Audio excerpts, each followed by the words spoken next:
Just as conservatives can't save more by pointing a hysterical finger at Franken, political progressives and entertainment industry defenders should not waste their time attempting to explain or excuse Franken's outrageous conduct. No serious person thinks sexual assault or harassment is the exclusive province of liberals or conservatives. This is bigger than politics.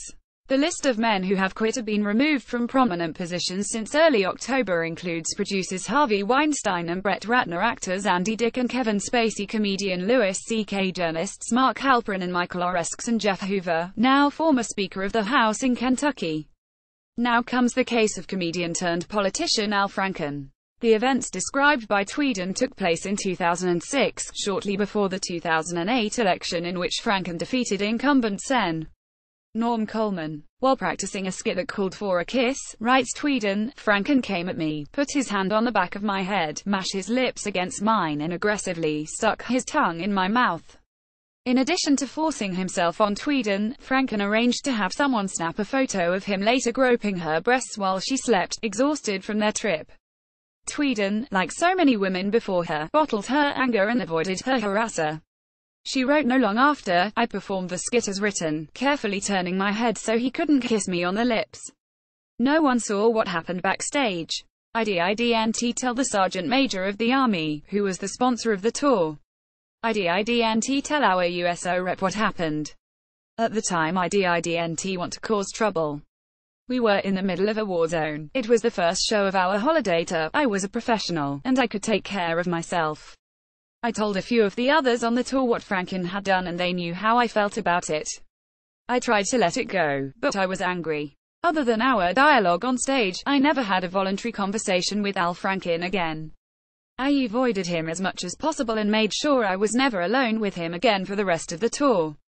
In response to her account, Franken started by issuing a weak, two-sentence semi-apology. I certainly don't remember the rehearsal for the skit in the same way, but I send my sincerest apologies to Leanne. As to the photo, it was clearly intended to be funny but wasn't. I shouldn't have done it. Such an apology doesn't fly. A true apology explicitly acknowledges what was done, explains why it was wrong, expresses remorse and includes a promise not to repeat the harm. A few hours later, Franken put out a fuller, true apology that included these words: I don't know what was in my head when I took that picture, and it doesn't matter. There's no excuse. I look at it now and I feel disgusted with myself. It isn't funny. It's completely inappropriate. It's obvious how Leanne would feel violated by that picture.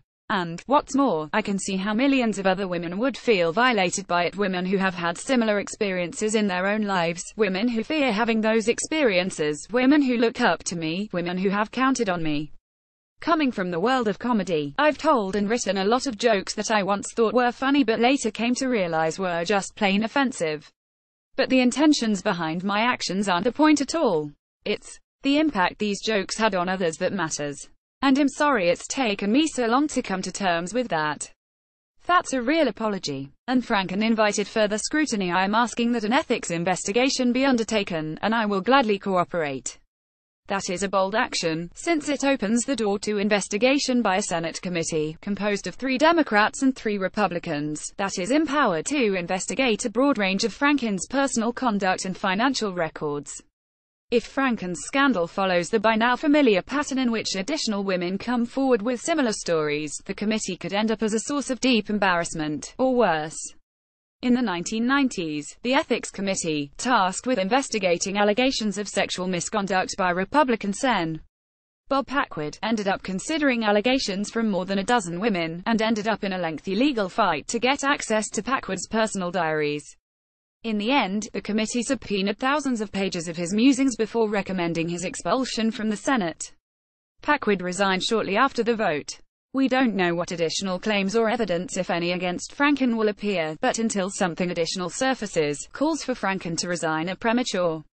Just as Moore's political fate will ultimately be decided by Alabama voters, it will most likely be Minnesota voters with or without formal ethics findings who settle accounts with Franken at the voting booth if he seeks a 3rd term next year.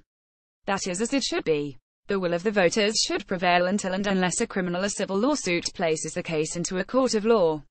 As the process unfolds, the senator's second apology stands as a model of how to keep his career afloat while helping to advance the national discussion about ending abuses we should have been talking about long ago.